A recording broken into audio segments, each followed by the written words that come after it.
BD ক্রিক zone presence sports অ্যানালাইসিসে আপনাদের সকলকে স্বাগত জানাই। আজকে আমরা যাকে নিয়ে আলোচনা করতে যাচ্ছি তিনি বাংলাদেশ দলের সাবেক বলা চলে, কেননা তিনি এখন জাতীয় দলে খেলেন না।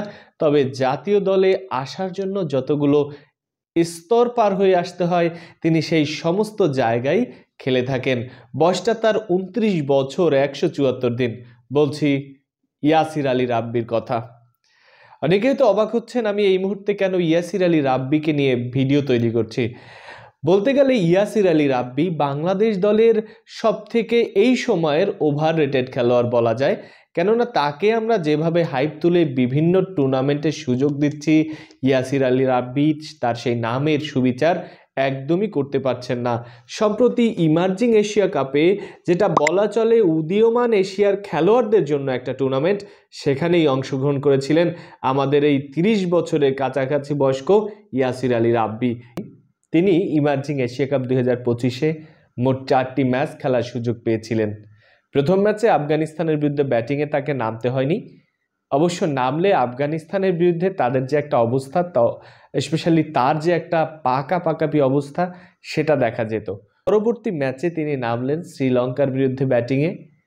নেমে 18 বলে 20 রানের একটি ইনিংস খেললেন, যেখানে লাস্ট বলে বাংলাদেশ দলের জয়ের জন্য দরকার ছিল 1 বলে 7 রান। ইয়াসির কি করলেন?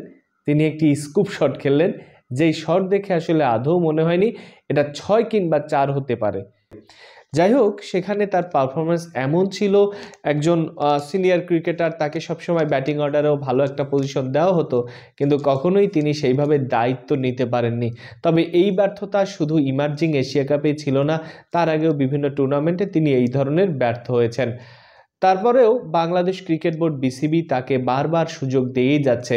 অনেক উদীয়মান খেলোয়াড় আছে আমাদের, কিন্তু আমরা তাদেরকে সুযোগ না দিয়ে একজন 30 বছর বয়স্ক, যাকে দিয়ে মনে হয় না খুব একটা আশা করা যায়, যেমনটা আমরা দেখতে পাই আবু হায়দার রনির বোলিংয়ে, দিন দিন যেন তিনি একটা রান মেশিন হয়ে যাচ্ছেন। সেই রান মেশিন যখন বোলিংয়ে আসেন তখন 4 ওভারে 45-50-এর মতো রান দিয়ে আসেন। আবার ব্যাটিংয়ের দিক থেকে দেখা যায় ইয়াসির আলী রাব্বি বর্তমানে একটা বড় খুঁটির মতো আছেন, যেই খুঁটি আসলে সাপোর্ট দিচ্ছে না, বরং বাধা হয়ে দাঁড়িয়ে আছে। বাংলাদেশ ক্রিকেট বোর্ডকে এখান থেকে বের হতে হবে, তাদেরকে সুযোগ দেওয়া উচিত উদীয়মান খেলোয়াড়দের।